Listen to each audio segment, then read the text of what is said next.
Hi all. Hopefully you can hear me okay. And thanks again for joining our webinar series, our time and money webinar series, which from some of the names on the list, I think there's quite a few people that have been on some of our other webinars. But just to recap why we're doing this series, obviously all about time and money, that saving you time, making you money, or saving your clients time, making your clients money. Obviously, really that's what we're all in business for anyway. And this is quite an exciting one because we're focusing on people. So we've mainly been focused on data, technology, systems so far, but this is all about people, leadership, how you develop teams. And we've got Dave Chamberlain that's joining us, who's co-founder and director of Tribus People, who's got direct experience in financial services, working with a range of different companies, consolidators, and and other PE-backed organizations that are growing quickly. So Dave's got some fantastic insights into how you scale a business, how you inspire through leadership, empower your teams, which obviously it's all about people in terms of making money, saving time, and delivering great service to the end client. So I won't rabbit on too much more because I want Dave to intro properly, and I don't want to take words out of his mouth. So Dave, thanks for joining us, and yeah, if you could tell us a bit about yourself and Tribus, and let's crack on. Fantastic, brilliant. Thanks, James, and yeah, thanks for inviting me along. And yeah, good to virtually meet all the people on the call today. So, as James says, the focus for today is really around the people components of growth, and very much focused around the best ways to activate your commercial ambition. And obviously there are systems and processes that sit around that. There's the money side of things that sit around that. Ultimately, for all of you, it's a huge component of what you do is that your people businesses, ultimately, in terms of those relationships with clients and the way in which you run your business and you grow your business. So Dave, just to interject before I interrupt your flow horrifically, and I always do this, I forgot to say, if you've got any questions or you've got any input, feel free to chuck that in the Q&A as part of the webinar. This is anybody that's joining, or in the chat. I'll pick up any points, any questions, and I'll bring them to the fore either now or at the end. But yeah, feel free to interject through the chat and the Q&A. Sorry, Dave. Get back into your flow. Yeah, no worries at all. And yeah, I think great point. I mean, in terms of today, I don't want this just to be we're just presenting at you and there is no interaction. So do engage in the chat. There's a couple of little exercises I'll encourage you to do as we go through. It'd be interesting to see your responses to those.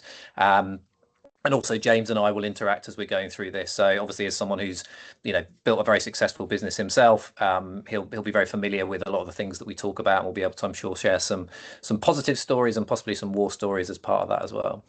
So as James mentioned, just very briefly, I run a business called Tribus People. So we work typically with fast growth businesses, quite often investment backed or PE backed, and we help them to align senior teams, particularly leadership teams, around kind of how do we activate our commercial ambition, develop capability, so develop management leadership capability within businesses, and we also have a recruitment division, so helping organizations find the talent that they need to deliver what they want to deliver. So from a focus perspective for today, there's a few things I'm keen for us to cover off. So the first one, I guess, is just reiterating that growth isn't just about adding people. So yes, adding people, adding numbers, but obviously every time you add another person, it multiplies the complexity in your business, the complexity of what you do. And we've got I mean, the clue is in the title of the webinar, but we've got a very sort of simple formula, this idea of 7, 17, 70. And that what works up to 7 probably needs to shift to get from 7 to 17, and then needs to shift again to get from 17 to 70. So it's a constant state of flux, a constant state of evolution of what you're doing and how you're doing it. So we're going to give you some practical tools. So again, a very simple framework, clarity, capability, and commitment, which I'll talk through momentarily, and how you can apply that to think about where you are as a business and maybe the things that you need to think about or the things that you need to focus on. And then as part of that, we're going to provide you with some questions that you may just want to reflect on, ask yourself at each stage of growth, depending on what stage of growth you're currently at within your business. So as I say, interactive session, keen to give you some tangible takeaways as opposed to it just being a purely theoretical thing. And there'll be a couple of opportunities to interact through the chat on some activities as well. James, anything you'd add to that? No, I don't think so. No. I think, yeah, I mean, what I really like about what David's about to talk about today is that there really are some practical tips. We actually met up last week over a quick beer. It was only one, I think it was, Dave, so it was actually quite productive. And so, some of the little nuggets that Dave puts in there, I think, are really quite powerful to take away, that you can apply into particularly how you're looking at your team and you're looking at individuals that are in the team already or individuals you're looking to bring in, how they sort of fit into the puzzle of what you're trying to do. So, yeah, nothing much more than that, Dave, but yeah, exciting to get stuck in. Yeah, fantastic. So I just thought this first slide I'm going to share is just to give you a little bit of context. So it's a little bit not word heavy, but there's a few different components to it. But I thought it was just quite interesting to reflect on the financial advice market and kind of what the breakdown is and where it sits. So so some insights here this is from Next Wealth FABB 2024. So this is looking at the distribution, I guess, of how many firms and what percentage of those firms are in each segment or each section. And as you can see from that, as a single cohort, that sole traders piece makes up 46% of the market.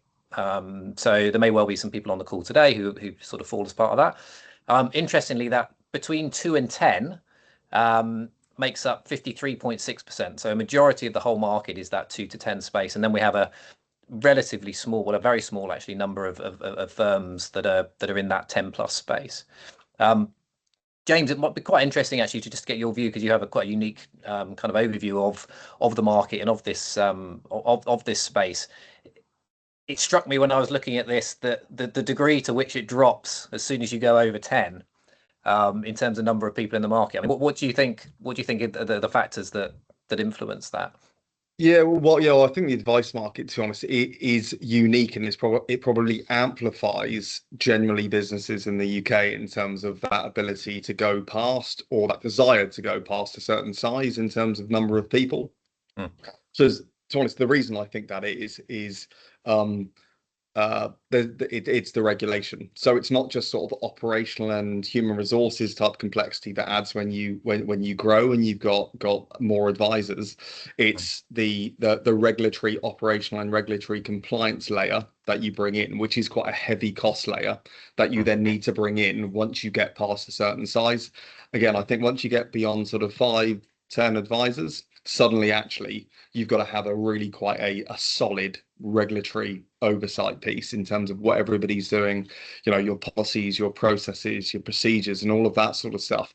And you need individuals to be able to not only create those things, but also then implement and ensure that they're happening. So again, the advice market weirdly amplifies, I think, the sort of the shopkeeper sort of view of the UK that sort of exists, that, you know, we're a nation of entrepreneurs and small businesses. The advice market is sort of an amplification of that.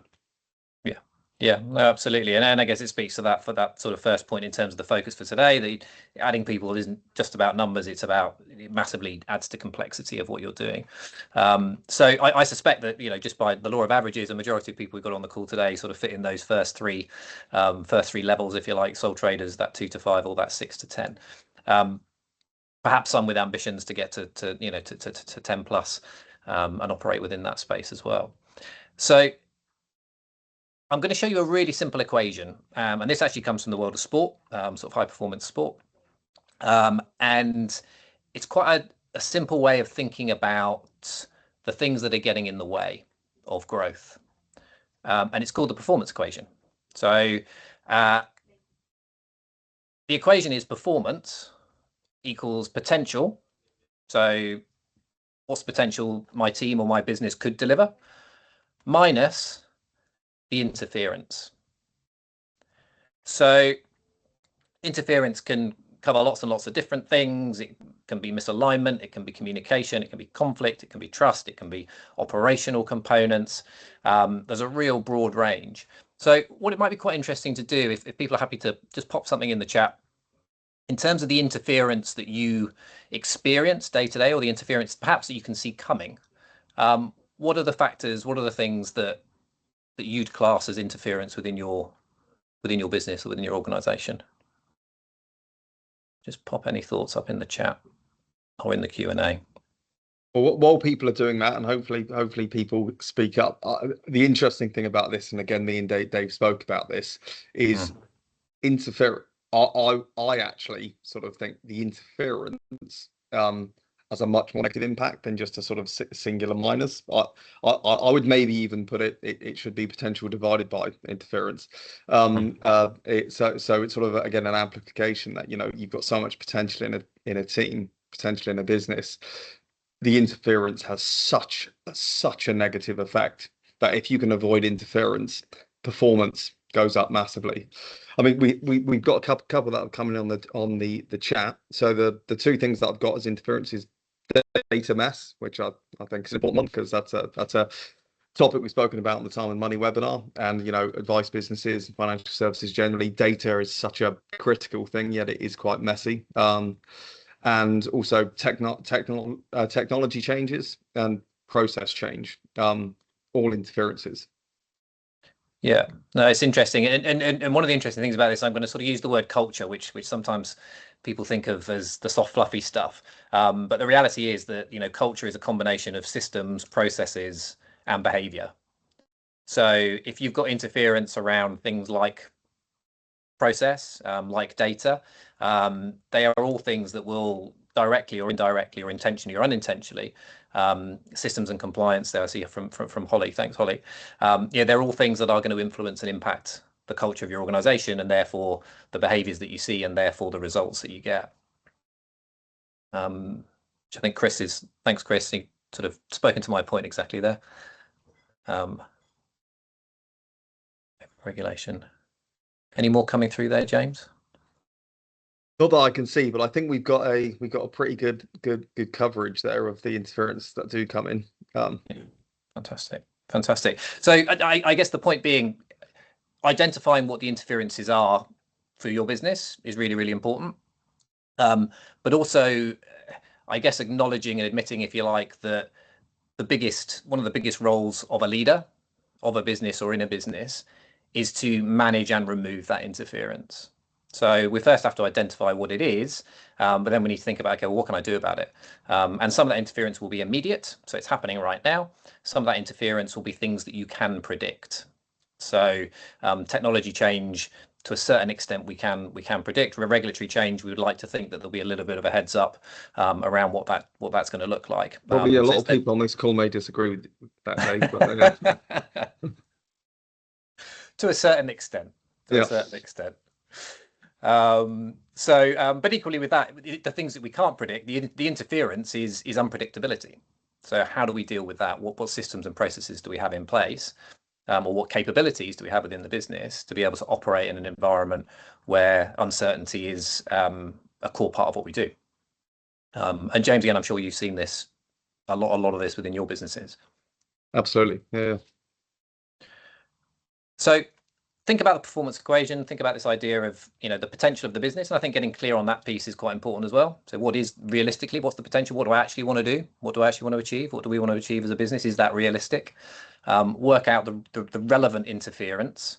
And that's really important. It's not just all interference, it's the interference I can actually control, things I can do something about, and then have some plans in place to mitigate that, to improve that.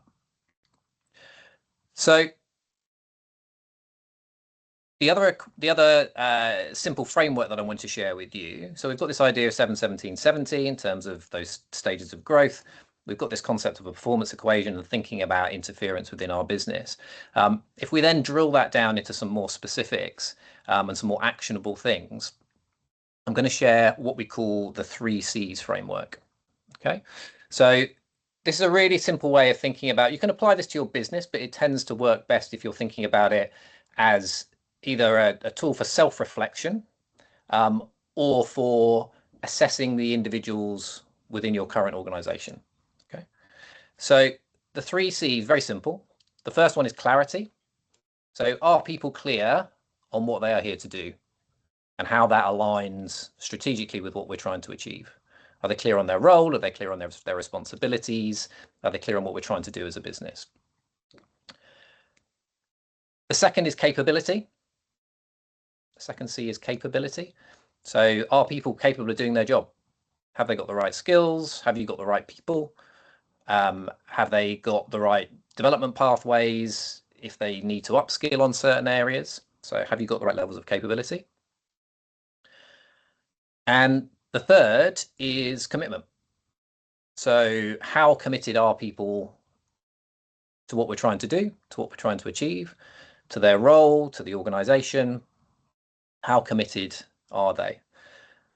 And then sitting around this, which can be an amplifier or it can be a constraint, is the culture of the organization. So the culture can improve this stuff. It can also hinder it if those things aren't there to the level that they need to be. And James, you and I, sorry, yeah, we had quite an interesting conversation about this over that beer. We did, absolutely. I mean, in terms of just the question on the culture, if you've got the right if you don't have the right culture, does that minimize the other three, or the ability for the other three to have the right impact to take a business where it's going for? So I suppose simple question is culture the number one thing to get right first? Yeah, I think, I mean, you can almost sort of view culture as a bit of a North Star. So, and when we talk about culture again, yeah, my view on it is it's like that combinations of systems, processes, behaviors, kind of what you expect from people and the ways in which the systems and the processes support people to be able to do that.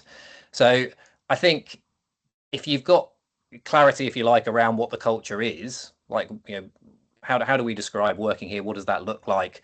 And equally, how can we codify it? So particularly as you grow as an organization, you know, people, and I'll come on to this in a slide in a second, but people would need to be able to go, yeah, working here is like X. It feels like this. This is how we do things. If I was to meet someone in the pub and they said, oh, what's it like working there? You'd be able to explain it. You'd be able to talk through those core components of it. So I think the culture piece is critical. And ultimately, you know, whether you want to be responsible for the culture or not, and this applies to everybody in your organizations, you are. You can't get away from it. So everything you do, the way you show up, how you interact with people, has a huge impact and influence on the culture of the organization. So I think, you know, if you get the culture right, I would say that providing people with clarity, ensuring you've got the right levels of capability, and creating the environment for people to want to be committed, they will contribute to the culture. So it's a bit of a symbiotic relationship between those sort of four things, if you like. Absolutely. And before we get into the detail of each of those three, the three C's, one of the things that I think is quite difficult is to stop interference with, if you've got a good culture, how do you stop interference or negative interference with that? Have you got any views on that in terms of how you, because I've had this in the, you know, if you've got the wrong individual potentially, or the wrong influence, be external, into the business, culture can start to be affected negatively. So just interested in your views in terms of how you try to prevent interference with the culture.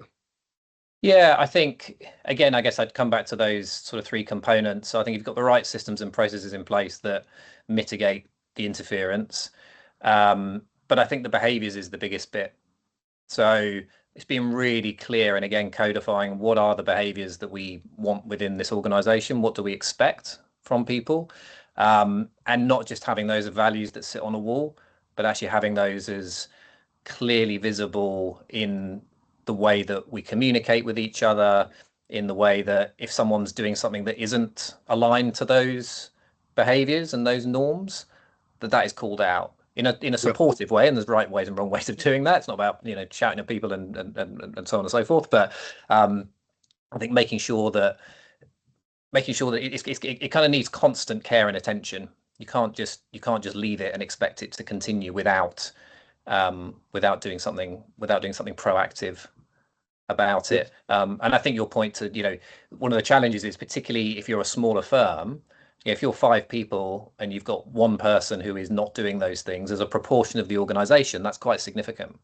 Yep, absolutely. So and on the three C's again, I don't want to interrupt anything you're about to say. Mm. But if you were, say, going to hire somebody into a team, Mm. would you say that any of those three C's are the should be the driving factor you're looking for somebody and who you're looking to hire? I've got my views on this that we've discussed already, and I'll say, but just interested in your take on it. Yeah, no, it's a really good question. I mean, I think clarity you can give people when they're in role, so that's something you can develop as they progress within their position. I think capability, you obviously need to make sure through your recruitment process, however you do that, and your selection process, that you are effectively measuring for capability.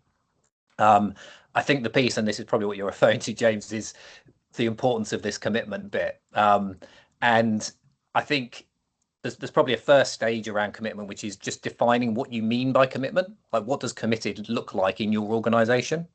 Yep. Because to some people it will be, well, they have to turn up at 8 and work till 8 and take calls on a weekend, and that's how we define commitment. And you can sort of understand through an interview process how to assess that and how to be sort of open and honest with people about that. But it may be something different. And I think one of the challenges, particularly as a business owner, is you're never going to find someone you hire into your organization who is going to be as committed as you. Yep. It's just not going to happen. Yeah. So it's working out, what can I tolerate? What's acceptable? What do I tolerate? But also acknowledging that we talk about this idea of what we call rock stars and superstars in teams and organizations. So a rock star is someone who just comes in, does the job, does it brilliantly, goes home, probably doesn't think about work until they come in the next day. And they'll just, I mean, I'll use the word plod, but I don't mean that in a negative sense. They just do a really, really good job at what they do. Now, what you also need in your organization are superstars. So not too many of them. And they tend not to stay around for as long. But it's those people who are going to be the future leaders. They're going to come up with the next innovation. They're going to really spur growth. So I think it's important to get a balance of those rock stars and superstars. And on the rock stars, don't undervalue them. So make sure they are acknowledged for the contribution that they make, but also don't over promote them. So what often happens is you get someone who's what we call a rock star. They're brilliant at their job. You know, they're an amazing financial planner, for example, do fantastically. And you go, well, fantastic, we're growing. We're going to add some more people into the organization. They're going to need a manager. We'll just promote that person who's great at their job. So is a rock star. So they're highly capable. Yep. Maybe slightly less committed than maybe a different type of individual that's maybe thinking about work the whole time.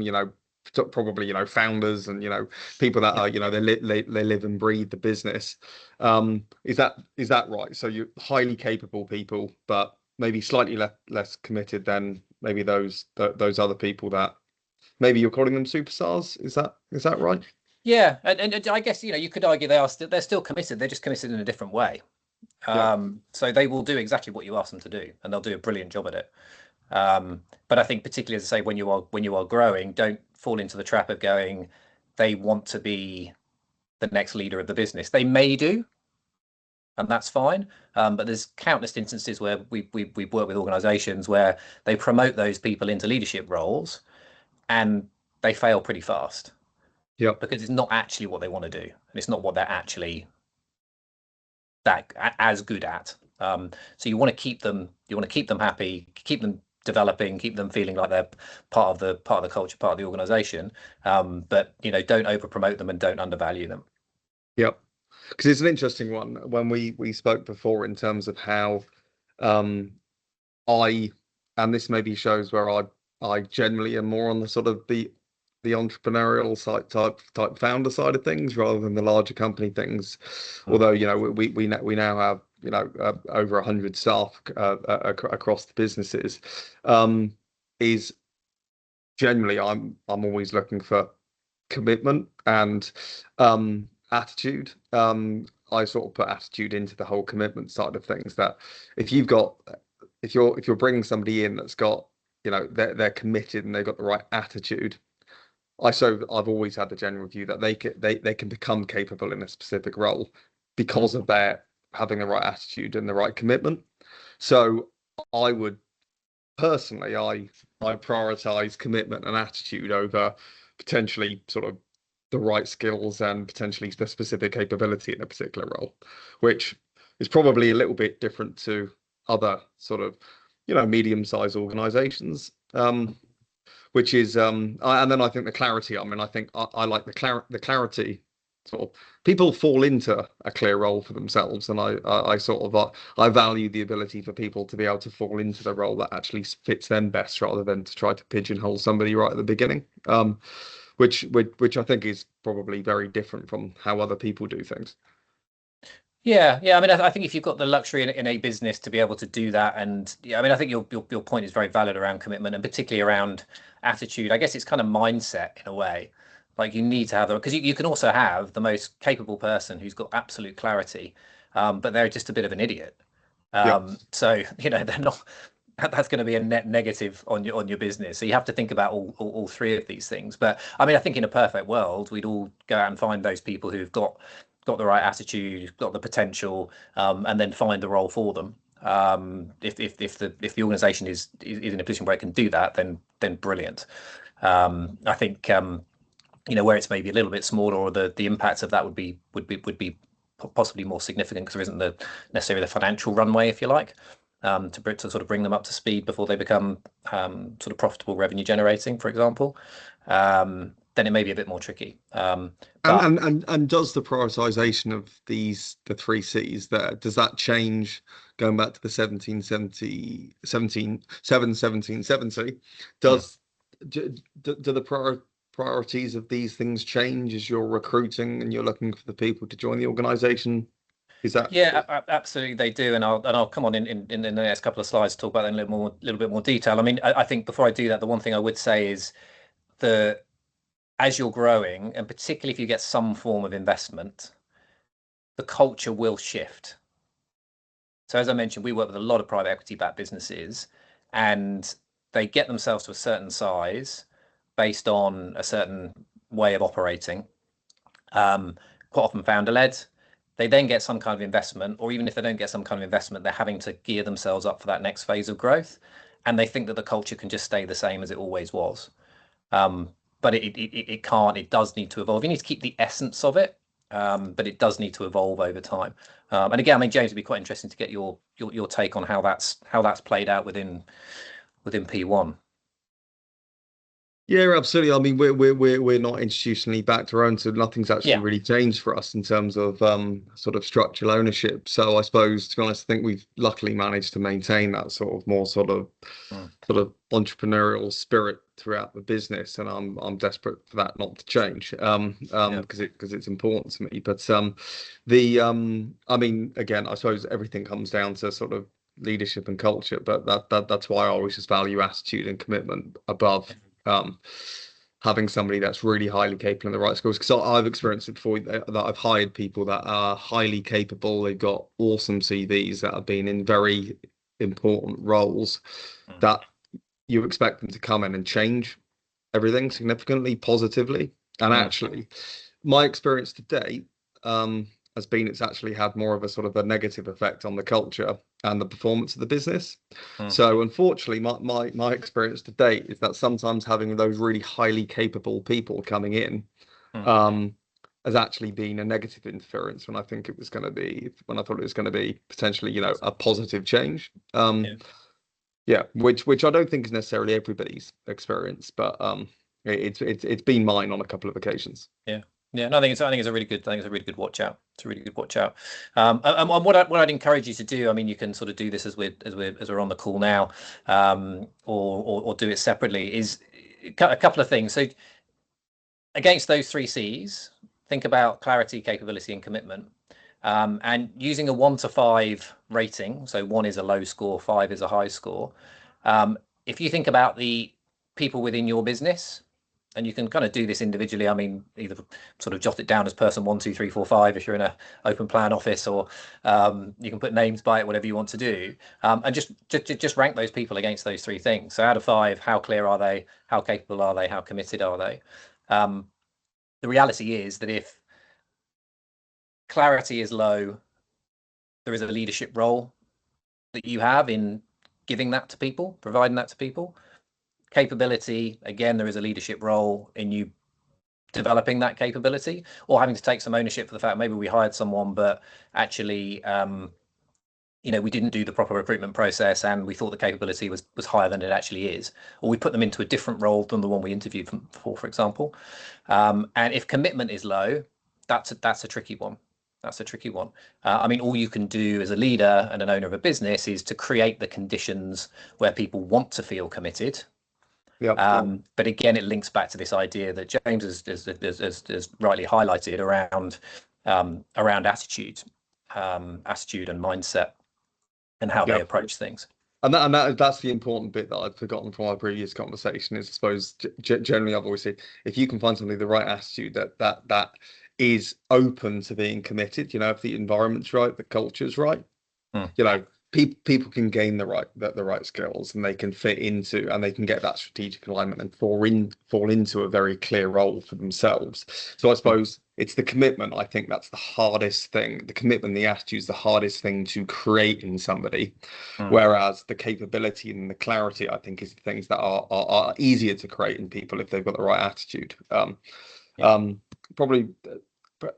I don't know if everybody thinks about things in that way, but that's generally how I've always seen this, and that's where I find this 3Cs thing really interesting.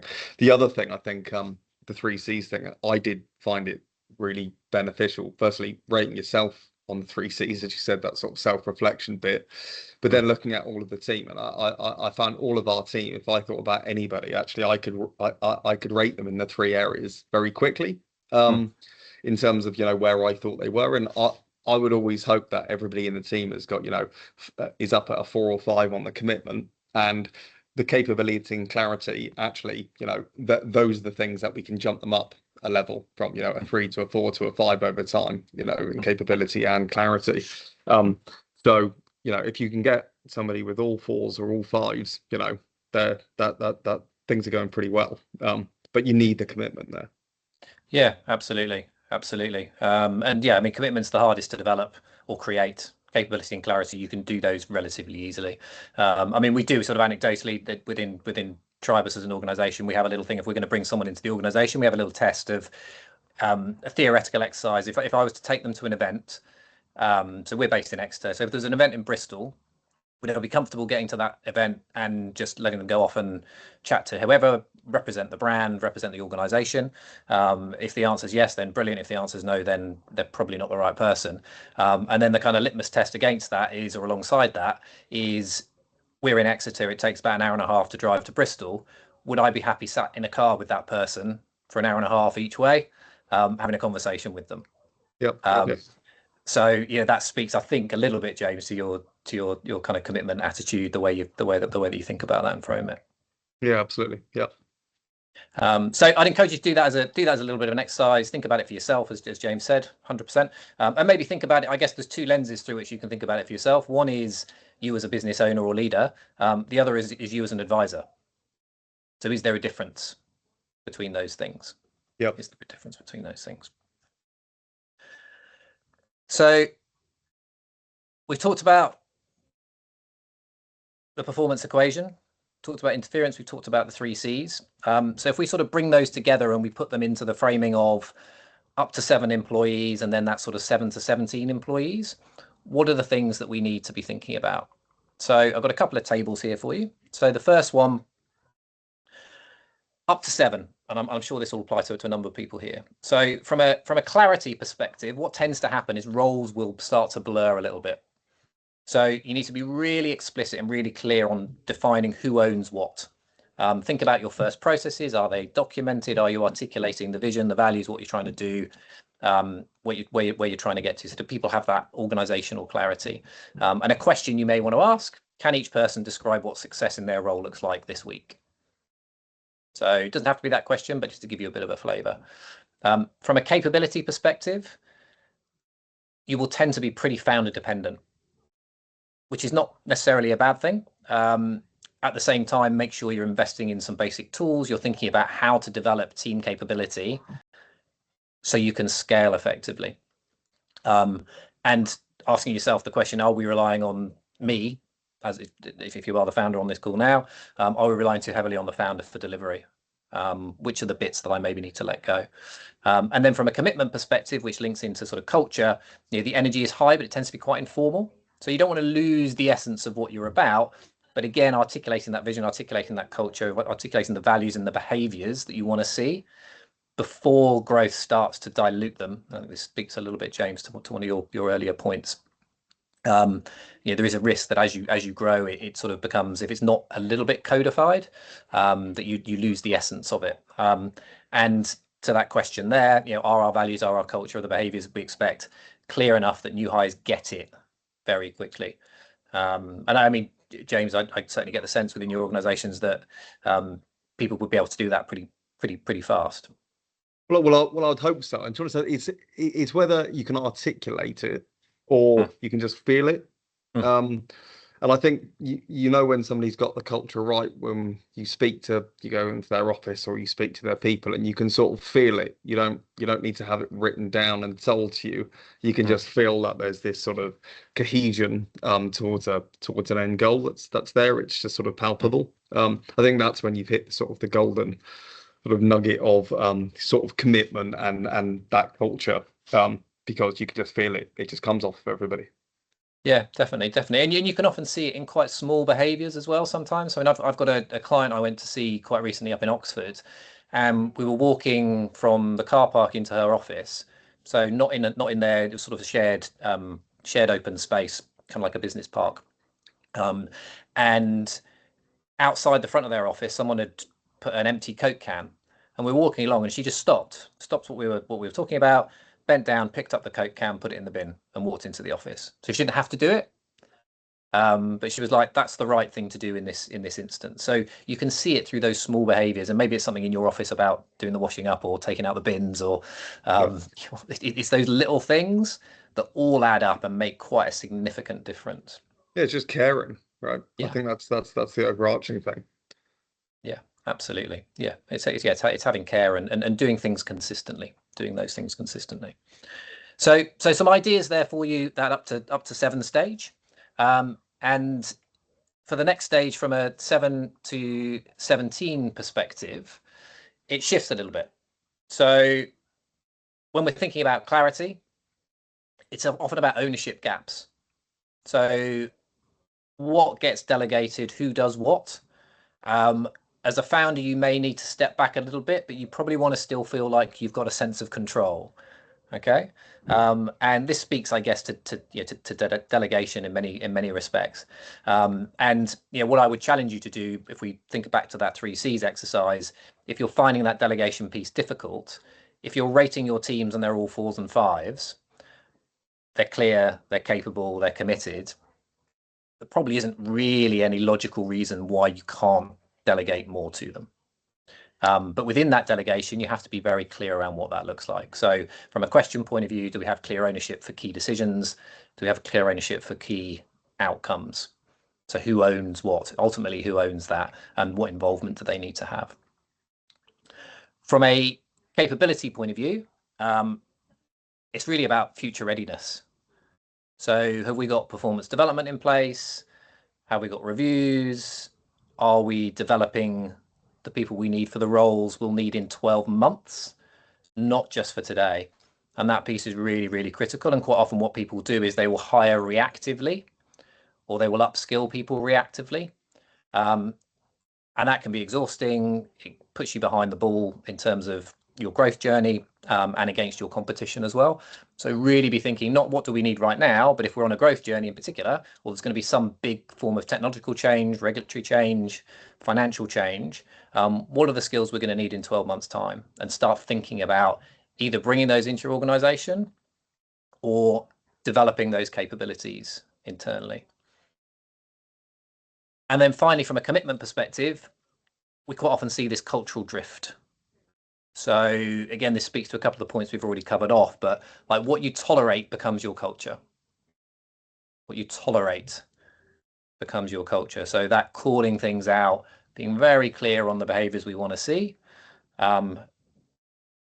If those things are clear, they get flaunted, but nothing gets done or said, people will just keep doing it.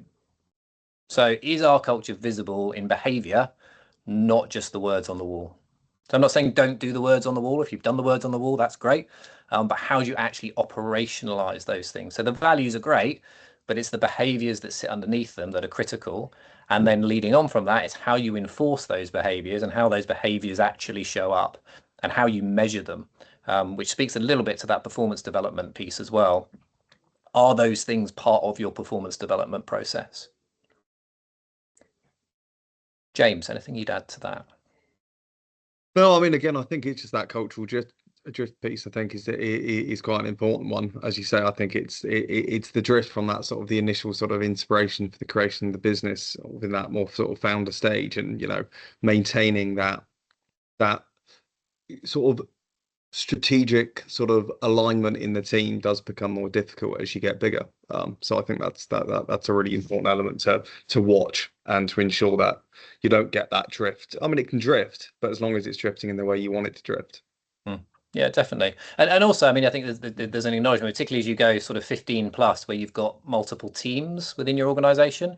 It introduces this concept, what we call climate. So if you think we've got an overall organizational culture which sits across the whole business, but then you can go and sit with an individual team and they will have their own individual, what we call climate. So it's kind of like the mood, the atmosphere at a team level. And it's fine if that is different. And they can have their own sort of internal kind of microculture, micro identity, if you like, as long as it's clear how that links back up to the overarching cultural piece. And I think one of the really important factors to remember around this idea of climate is that from a research perspective, up to 70% of the climate within a team is down to and defined by the leader of that team. So be very careful and intentional about who you choose as the leaders for those teams, because they will create and set the climate, which will then flow up into the bigger organizational culture. And again, James, it'd be quite interesting to get your take on how this plays out for you guys and how you sort of see that distinction between those cultural pieces that apply to everything, and then that individual climate piece within the individual teams that you've got. Yeah, I think my main sort of I suppose thing that I focus on is you can have little teams internally that are performing incredibly well together, that actually they are sort of strategically aligned with the business objectives and the culture of the business. But then what I've found is that sometimes, although you can have these sort of teams that are working really well together, you can then have clashes between those individual teams, and sometimes I don't know why that's happening, but they emerge. I mean, actually, I know there's a couple of people from P1 that's on the call, but I sort of felt it a little bit between classically sales, marketing. What's more important, sales? What's more important, marketing? And so you get the alignment's all there, and everybody's got the same goals, but there's a clash in either priority between those individual teams, as an example. So I think for me, that's something that's always been something to watch and to try to get right as you end up with those sort of micro teams within the organization. Yeah, definitely. And no, I stress. I mean, I think that's a normal thing. I guess that the skill in an organization is how do we deal with those things when they happen. So we're not going to stop them happening. But how do we have the conversations? How does it get articulated? Is it done in a constructive way? Do people just throw their toys out the pram, or do we actually sit down and have a sort of proper grown-up conversation focused on solutions about how to move it forward? So up to 7 and then 7 to 17 we've looked at as well. So obviously Christmas is coming, and for you guys, I imagine it creates a little bit of, in theory, a little bit of time, a little bit of space. Let's see what happens at the end of November. But what do you do next? What would I advise things to be thinking about? So the first one, define the interference to the plan. So am I clear on what the plan is? And therefore, can I work out what the interference is to it? And is it interference that I can do something about? The interference I can't do anything about, you can't do anything about, so don't worry about it. But the interference I can do something about, it's in my control. What is it? What do I do about it? Stage 2, so identify the clarity, the capability, and the commitment that you need to deliver your commercial ambition. What have you got right now? And what needs to shift? And then what's your role as a leader or a business owner in doing that? And on that commitment piece, be very, very clear and explicit about how you define commitment. What does that actually mean? What does that actually look like? Stage 3, develop your team or add to your team, and then make sure you're implementing the processes and the systems to support that. So it's not just adding numbers. As you add numbers, you add complexity. So be very deliberate in what you choose to do and how you choose to do it. And then finally, stage 4, and this is absolutely critical, regularly reassess, regularly adapt, because you may well have to change as you grow, as the environment around you changes, as the interference changes, as the way in which your culture evolves changes. These things will need to be reassessed, and you can do that as a sort of periodic check-in. It can be a combination of a periodic check-in and then just sort of real time keeping a close eye, keeping a finger on the pulse of what's going on within your business, within your organization. So make sure you're regularly reassessing, make sure you're adapting as well. So that's the main components for me. So I've tried to keep this really simple for you, give you some frameworks, the performance equation, the 3 C's, and this framing of 7-17-70. So hopefully you found that insightful. As I mentioned at the beginning of the call, these are the things that we do as a business. This certainly is not a purpose of this is not a sales pitch. But if you do want to have a conversation about any of those services, aligning your teams, developing capability, recruiting people into your organizations, then my details will be shared at the end of today. And I will also happily share people the relevant slides from the deck as well. So if you've not been able to jot down all the things you wanted to jot down, those will be sent over to you by Harry and the marketing team.